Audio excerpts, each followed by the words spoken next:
Hello friends, this is Apurva Roy. Welcome back to our another SolidWorks video in which we will discuss about under some basic commands. So without wasting our time, let's get started on SolidWorks software. तो यहाँ पे सबसे पहले हम देख लेते हैं कि यहाँ पे कौन कौन से टॉपिक आज करेंगे। तो यहाँ पे आप देख सकते हो सबसे पहले हम करेंगे स्लॉट्स एंड इट्स टाइप, उसके बाद पॉलीगन, स्प्लाइन और इसके type, then ellipse and its type. ठीक है, ये सारे कमांड्स आज करेंगे। तो यहाँ पे मैंने पहले से ऑन करके रखा है, थोड़ा टाइम लगता है ओपन होने में इसलिए। और ऑन होने के बाद सबसे पहले आपको करना क्या है, यहाँ पे आके आपको कोई भी एक प्लेन सेलेक्ट करना है जिस पे आप कुछ भी ड्रॉ करते हो। मेनली मैंने आपको प्रीवियस वीडियो में बता दिया था कुछ बेसिक से कमांड, जैसे smart dimension, line, circle, parallelogram और रेक्टेंगल। ठीक है, और जितने भी आर्क हैं उसके टाइप्स बता दिए थे। और प्लस यहाँ पे मैंने बता दिया था प्लेन हैं सारे के सारे और ये हाइड रहते हैं। तो सिंपली हमें सेलेक्ट करना है जिस प्लेन पे हमें स्केच ड्रॉ करना है। तो यहाँ पे मैंने एडिट कर दिया, तो ये हमारा एक्टिवेट हो गया। ठीक है, अब इसमें हमें करते हैं सबसे पहले slot, it's type. Slot normally होता क्या है कि आप देखोगे तो यहाँ पे जैसे हम इसको सेलेक्ट करते हैं तो यहाँ पे जो सबसे पहला वाला स्लॉट है स्ट्रेट स्लॉट, वहाँ पे आपको क्या करना पड़ेगा कि फर्स्ट पॉइंट देना पड़ेगा और फिर दूसरा पॉइंट देना पड़ेगा। ये जो है स्लॉट का सेंटर लाइन है, और उसके बाद आपको कितने डायमीटर का आपके जो स्लॉट है वो आपको देना पड़ेगा, वो बता दो। ठीक है, और इससे पहले आपको लेंथ देनी पड़ी थी कितना स्लॉट का है, तो मैंने यहाँ पे कर दिया है। अभी मैंने डायमेंशन नहीं दिया है, तो सिंपली यहाँ स्मार्ट डायमेंशन में जाके हम इसका एक पार्टिकुलर रेडियस भी दे सकते हैं। तो यहाँ पे मैंने कर दिया 5। तो ये 5 के रेडियस में ये स्लॉट मेरा तैयार हो गया, जो कि है स्ट्रेट स्लॉट। ठीक है, इवन आप इसका यहाँ से स्टार्ट पॉइंट से एंड पॉइंट तक की इसका लेंथ भी आप यहाँ से डिफाइन कर सकते हो। देन 75 का कर देते हैं हम इसको। ठीक है, तो ये तो हो गया आपका स्ट्रेट स्लॉट। नेक्स्ट देखते हैं, नेक्स्ट है हमारे पास सेंटर पॉइंट स्ट्रेट स्लॉट। ये सिंपली करेगा क्या कि जो आपकी लेंथ है वो लेगा सेंटर से, तो सेंटर से एक तरफ देना पड़ेगा, फिर आप इसकी जो भी है रेडियस दे दो या फिर कितने रेडियस का आपका स्लॉट है वो बता दो। तो मैंने यहाँ पे ले लिया ये सेंटर पॉइंट, और ये सेम यहाँ पे, और फिर यहाँ पे, और फिर यहाँ पे बता दो आप स्मार्ट डायमेंशन, वही सेम हमारे पास 5 का रेडियस, और सेम आप इसको लेंथ भी इजीली दे सकते हो। ठीक है, उसके बाद हम नेक्स्ट करते हैं। नेक्स्ट है हमारे पास आर्क स्लॉट। ये क्या होता है कि स्लॉट ही होता है बट ये आर्क टाइप का होगा, एक सर्कल टाइप का स्लॉट होगा। तो यहाँ पे सिलेक्ट करो, यहाँ पे 3 पॉइंट आर्क स्लॉट हमने सेलेक्ट किया, तो फर्स्ट पॉइंट, सेकंड पॉइंट और ये थर्ड पॉइंट हमने दे दिया, और उसके बाद इसका रेडियस दे देंगे। तो सिंपली ये 3 पॉइंट आर्क स्लॉट हो गया। ठीक है, और उसके बाद हम नेक्स्ट देखते हैं। नेक्स्ट है हमारे पास सेंटर पॉइंट आर्क स्लॉट। ये सिंपली सर्कल ही बनाएगा, पहले एक सेंटर पॉइंट जैसे आर्क हमने किया था वैसे ही, तो उसके बाद ये स्लॉट में डिफाइन कर देगा। तो सबसे पहले हमने यहाँ पे एक सर्कल बता दो, मैंने बता दिया इतने का, और फिर कहाँ से कहाँ तक का हमें स्लॉट चाहिए वो बता दो, तो मैंने बता दिया इतना। और उसके बाद लास्ट में हमें अगर रेडियस देना है तो रेडियस बता दो, और पार्टिकुलर एंगल में करना है तो आपको पहले एक लाइन लेना पड़ेगा यहाँ से यहाँ तक का, फिर आप यहाँ से यहाँ तक का इस टाइप का बता दोगे, फिर है ना, वो सही रहता है। फिर आपने यहाँ पे कर दिया, आपने वही सेम 5 का कर दिया, तो इस टाइप से आपने बता दिया चारों के चारों स्लॉट। ठीक है, तो ये सिंपल सा तरीका था स्लॉट बनाने का। उसके बाद हम नेक्स्ट देखते हैं। नेक्स्ट है हमारे पास पॉलीगन। पॉलीगन मतलब जिसके बहुत सारे साइड हो। अब पॉलीगन स्टार्ट होता है आपके ट्राइंगल से, और मैक्सिमम आपके कितने भी साइड हो। तो आप यहाँ पे सिंपली पॉलीगन को सिलेक्ट करो, और अगर आपको क्या कहते हैं 8 ऑक्टागन चाहिए तब आप क्या करोगे, है ना, या फिर आपको पेंटागन चाहिए तब आप क्या करोगे। तो सिंपली सबसे पहले पॉलीगन का आपको सेंटर पॉइंट बताना पड़ेगा। तो सेंटर पॉइंट मैंने ये दे दिया, फिर आपको यहाँ से सेंटर से यहाँ तक का कितना डिस्टेंस होना चाहिए वो बता दो।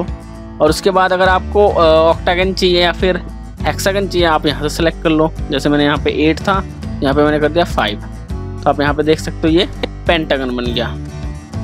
ठीक है, तो ये पेंटागन बन गया। उसके बाद हमें अगर ऑक्टागन चाहिए या फिर हेक्सागन चाहिए तब हम क्या करेंगे, फिर से आप ड्रॉ करो, और 1 सेकेंड इसको आप एक बार सेलेक्ट कर लो, ऐसे करके सेम सिलेक्शन बॉक्स यहाँ से ले लो। इस टाइप से आप लेफ्ट में एक बार क्लिक करो, राइट लोअर कॉर्नर में एक बार क्लिक करो, और इधर लेफ्ट अपर कॉर्नर में एक बार क्लिक करो। सेलेक्ट हो गया। उसके बाद आप इसको क्या करो, यहाँ से कर दो, यहाँ से कर दो आप इसको एडिट पॉलीगन में, और यहाँ पे जाके आप बता दो हेक्सागन, ओके कर दो। तो इस टाइप से ये हेक्सागन हो गया। ठीक है, तो ये तो हो गया आपका पॉलीगन। उसके बाद हम नेक्स्ट है हमारे पास स्प्लाइन। स्प्लाइन में आप देख सकते हो यहाँ पे 3 टाइप्स हैं टोटल, स्प्लाइन, स्टाइल स्प्लाइन और इक्वेशन ड्रिवन कर्व। ठीक है, तो सिंपली सबसे पहले ये दोनों कर लेते हैं। स्प्लाइन क्या होता है, कोई भी एक ऐसा कर्व जिसका स्ट्रक्चर हम खुद से मतलब वो नहीं कर सकते, ऐसे आप पहले से डायमेंशन नहीं दे सकते, आप पॉइंट के थ्रू दे सकते हो, या फिर इसका कर्व आप खुद से मतलब बहुत ही इसका कॉम्प्लेक्स शेप होता है कर्व का। आप देखोगे फर्स्ट पॉइंट दे दिया, सेकंड पॉइंट दे दिया, थर्ड पॉइंट दे दिया, इस टाइप से इसका शेप जो है चेंज होता रहता है। जैसे कि आपने अगर ऑटोकैड में भी अगर देखा होगा तो ऑटोकैड में भी इसी टाइप से स्प्लाइन हम यूज़ करते हैं। तो इस टाइप का अगर आपको कर्व बनाना है तब आप स्प्लाइन का यूज़ करके बना सकते हो। सिंपली आप डायमेंशन देना चाहते हो तो दे सकते हो कि फर्स्ट पॉइंट से सेकंड पॉइंट के बीच में हॉरिजॉन्टली 50 डिस्टेंस है। ठीक है, उसके बाद जैसे आप इसको क्लिक करोगे तो यहाँ पे इसका एक हैंडल भी क्रिएट होता है, ये भी इसके शेप को कंट्रोल करता है। ठीक है, तो सिंपली सबसे पहले यहाँ पे स्मार्ट डायमेंशन से एग्जिट हो जाओ, तो ये हैंडल को आप जैसे ही पकड़ोगे तो आप इधर से इसके शेप को थोड़ा बहुत चेंज कर सकते हो, है ना, सभी पॉइंट में जितने भी वर्टेक्स वाले पॉइंट हैं वहाँ पे। तो इस टाइप से होता है। उसके बाद हम नेक्स्ट देखते हैं।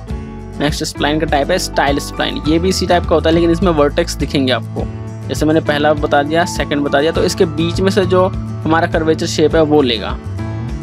ठीक है, तो इस टाइप से आप स्प्लाइन बताते हो। लास्ट में यहाँ पे सिलेक्ट कर दो एग्जिट के लिए, तो ये भी एक टाइप का स्प्लाइन है। ठीक है, और उसके बाद जो हमारे पास लास्ट जो बचता है स्प्लाइन में इक्वेशन ड्रिवन कर्व, ये सिंपली होता क्या है कि ये डिज़ाइन इंजीनियर्स के द्वारा रिसर्च एंड डेवलपमेंट डिपार्टमेंट में बनाया जाता है, बहुत ही कैलकुलेशन के बाद बनाया जाता है। इसके इक्वेशन इस टाइप का होता है 4+3 cos x 4+3 sin x, इस टाइप का। ठीक है, अगर आप x डायरेक्शन में आप कर्व की जो भी पोजीशन बता रहे हो तब तो आप करोगे कि sin x का cos x का यूज़ करोगे, लेकिन अगर आप वर्टिकली बता रहे हो तब आप sin x का यूज़ करोगे।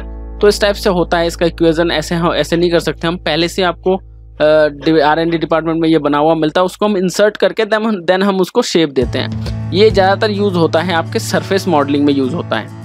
ठीक है, तो सरफेस मॉडलिंग में हम इसका बहुत यूज़ करेंगे, हेलमेट वगैरह बनाने के लिए, और भी बहुत सारे उसमें डिज़ाइंस होते हैं उनको बनाने के लिए स्प्लाइन को।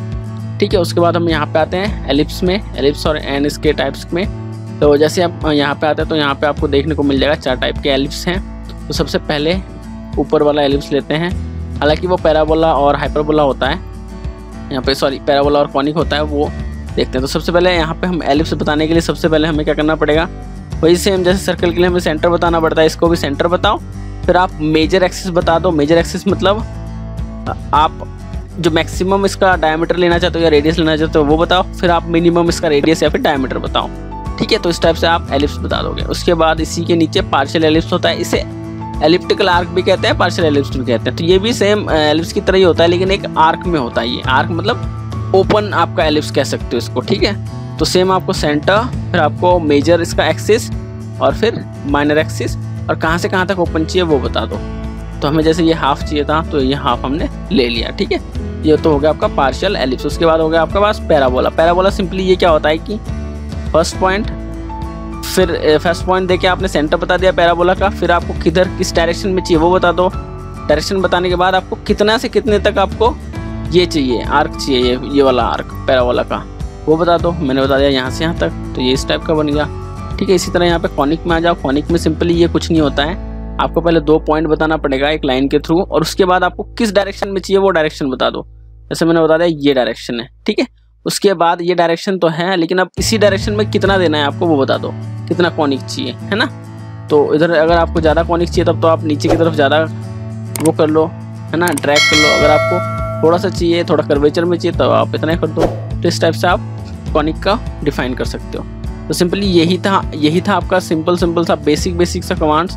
ठीक है, जब हम स्केचर में करेंगे तो ये सारे यूज़ हम करेंगे और इसी के थ्रू हम 3D डिज़ाइन को बनाएंगे। तो आज के लिए इतना ही, बाकी मिलते हैं नेक्स्ट क्लास में। और कुछ भी डाउट हो, कुछ भी इससे रिलेटेड कोई भी आपके मन में कोई भी ऐसा क्वेश्चन हो तो आप कमेंट में हमसे पूछ सकते हो। और अगर आप नए हो तो इसको सब्सक्राइब कर दो इस चैनल को, और फर्दर आपके क्लासेस आते रहेंगे। तो आज के लिए इतना ही, बाकी मिलते हैं नेक्स्ट क्लास में। Thank you so much guys, bye bye and take care.